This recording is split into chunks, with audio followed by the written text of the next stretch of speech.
चलिए बढ़ेंगे अब दूसरी बड़ी खबर की ओर। अफगानिस्तान पर तालिबान ने कब्जा कर लिया है। अली अहमद जलाली को अशरफ गनी की जगह अंतरिम राष्ट्रपति प्रमुख नियुक्त किया गया है। सरकार ने बगराम वायुसेना अड्डा तालिबान को सौंप दिया है। तालिबान ने सरकारी कर्मचारियों को चेतावनी दी है कि अब 20 साल पहले जैसे हो जाएं। इसके साथ ही भीड़ को काबू करने के लिए काबुल इंटरनेशनल एयरपोर्ट के आसपास गोलीबारी की गई। वहीं तालिबान ने कहा कि किसी की भी जान, संपत्ति, सम्मान को नुकसान नहीं पहुंचाया जाएगा और काबुल के नागरिकों की जिंदगी पर खतरा नहीं होगा। वहीं तालिबान ने भारत से अच्छे संबंध रखने की बात भी कही।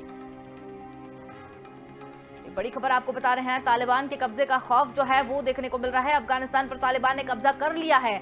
अली अहमद जलाली को अंतरिम राष्ट्र प्रमुख नियुक्त किया गया है। तालिबान ने सरकारी कर्मचारी को चेतावनी भी दी है। काबुल इंटरनेशनल एयरपोर्ट के आसपास गोलीबारी की गई है। भीड़ को काबू करने के लिए ये गोलीबारी की गई है। तो बता दें, तो हमारे साथ विशेष संवाददाता अखिलेश वकील हमारे साथ यहाँ पर जुड़ गए हैं। जी अखिलेश, आपसे जानना चाहेंगे, तालिबान के कब्जे का खौफ जो है वो तो देखा जा रहा है। काबुल इंटरनेशनल एयरपोर्ट के आसपास गोलीबारी की गई है और ऐसा बताया जा रहा है कि अब जो है तालिबान ने पूरा कब्जे में ले लिया है अफगानिस्तान को। क्या कुछ अधिक जानकारी है? नहीं, काबुल पर जो है तालिबान का कब्जा तो हो ही गया है। ये तो पिछले 6 दिन पहले ही इसकी जानकारी मिल गई थी। जिस तरह से, जिस तेजी से तालिबान आगे बढ़ रहे थे और अफगानिस्तान की जो सेना थी जिस तरह से भाग रही थी, पीछे हट रही थी, उससे साफ लग गया था कि अब जो है ना तालिबान के कब्जे में। और कुल मिलाकर कहानी ये है कि ये जो सबसे बड़ा दिक्कत ये है कि अफगानिस्तान में आगे क्या होगा। अफगानिस्तान में पिछले 20 साल से जो डेवलपमेंट के काम चल रहे थे, भारत ने भी बड़ा स्टिक लगाया हुआ था। दुनिया के कई देशों का ने वहाँ स्टिक लगाया था। अमेरिका की बड़ी भूमिका थी। लेकिन ये सारे लोग धीरे धीरे वहाँ से जैसे ही पीछे हटने की बात की और जैसे ही पीछे हटे, तालिबान ने एक्शन करना शुरू कर दिया। मेन कहानी ये बनती है कि 3-4 3.5 करोड़ की आबादी वाला अफगानिस्तान जो है उसका आगे क्या होगा, भविष्य क्या होगा। देखिए क्या है कि तालिबान जो है वो आतंकियों का एक गिरोह है। उसमें कई गिरोह वाले आतंकी हैं। और सबसे बड़ी चीज है कि जब काबुल पर उनका नियंत्रण हो गया, काबुल पर नियंत्रण का मतलब होता है कि पूरे अफगानिस्तान पर उनका नियंत्रण हो जाना।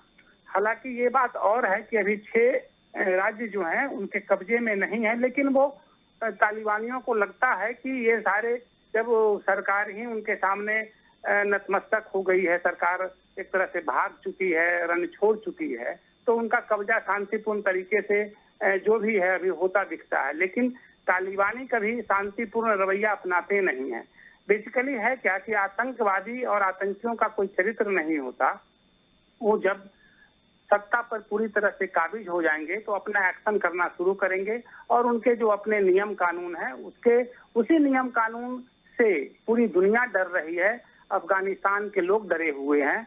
तो ये जो है ना, तालिबानियों का केवल कब्जा एक विषय नहीं है। कब्जा होना कोई कहानी नहीं बनती है, वो होना था उनका। जिस तरह से अमेरिकी सेना और तमाम सेनाएं वहां से पीछे हटी, इसके बाद जो है उनका कब्जा होना लग रहा था।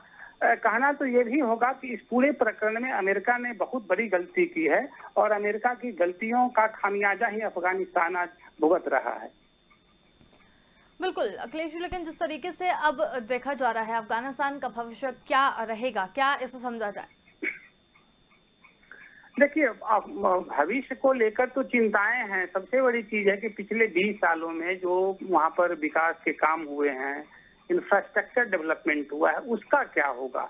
हालांकि तालिबानी जो आतंकी हैं वो बार बार ये संदेश दे रहे हैं कि हम विकास के कार्यों की सराहना करते हैं, भारत द्वारा किए गए कार्यों की सराहना करते हैं, लेकिन एक्चुअली उनका मकसद कुछ और है। उनका मकसद, वो अमेरिका से भी लड़ेंगे और भारत से भी लड़ेंगे, क्योंकि तालिबान के साथ आईएसआई पाकिस्तानी जो संगठन है उसका भी जुड़ाव है। हमारे भारतीय सीमा पर बराबर वो एक्शन करते हैं। हमें सचेत रहने की जरूरत है। भारत की सबसे बड़ी समस्या अभी हो गई है अफगानिस्तान में कि वहाँ जितने भी हमारे कर्मचारी हैं या लोग हैं, उनको कैसे हम शांतिपूर्वक तरीके से सेफ जोन में अपना हम निकाल लें वहाँ से। दूसरी चीज है कि भारत की नजर अभी भी वहाँ लगी हुई है। भारत बहुत ही गंभीरता पूर्वक वहाँ की सारी गतिविधियों को देख रहा है। अब आगे जो है अफगानिस्तान के भविष्य में भारत का जो स्टेक लगा हुआ है, उसके लिए भारत सरकार आगे क्या रणनीति बनाती है, विश्व बिरादरी क्या रणनीति बनाती है, ये देखना बड़ा अभी जरूरी होगा। क्योंकि ये सब जो हाल जो है ना, तुरंत 1 मिनट में नहीं हल होने वाला है। बिल्कुल। लेकिन एक बात तय है कि अफगानिस्तान के पर जिस तरह से तालिबानियों ने कब्जा किया है, उनका कोई चरित्र नहीं है, क्योंकि आतंकवाद का कोई चरित्र नहीं होता। बिल्कुल अखिलेश जी, लेकिन यहाँ पर एक बात और निकलकर सामने आई है। तालिबान ने कहा है भारत से कि वो तालिबान से संबंध अच्छे बनाकर रखे। इसके बारे में क्या मायने निकाले जाए? अभी उनकी मजबूरी है, क्योंकि वो चारों तरफ से वो झगड़ा मोल लेना नहीं चाहते हैं। तालिबानी जानते हैं कि उनका एक्शन गलत है, उन्होंने गलत तरीके से अफगानिस्तान पर कब्जा किया है। तमाम जो दुनिया के जो कानून हैं, जो लोकतंत्र के कानून है, उसके खिलाफ, संविधान के कानून है, उसके खिलाफ उन्होंने काम किया है। आतंकियों को ये भी लगता है, तालिबानियों को, कि अमेरिका देर न सवेरे या दुनिया के और जो विकसित देश हैं, उसमें भारत समेत कई देश हैं जो उस पर एक्शन करेंगे और इसमें संयुक्त राष्ट्र संघ में भी मसला जाएगा। तो इसलिए अभी वो कोई किसी भी देश से कोई दुराव की भावना नहीं रखना चाहते। वो चाहते हैं पहले सत्ता पर काबिज हो जाएं, सत्ता उसके नियंत्रण में आ जाए, इसके बाद वो एक एक करके दुनिया के देशों से अपनी अपनी बात कहलवाएंगे और अपनी मान्यता के लिए दबाव भी डालेंगे। चलिए, बहुत धन्यवाद अखिलेश जी, हमारे साथ जुड़ने के लिए और तमाम जानकारी हमारे साथ साझा करने के लिए।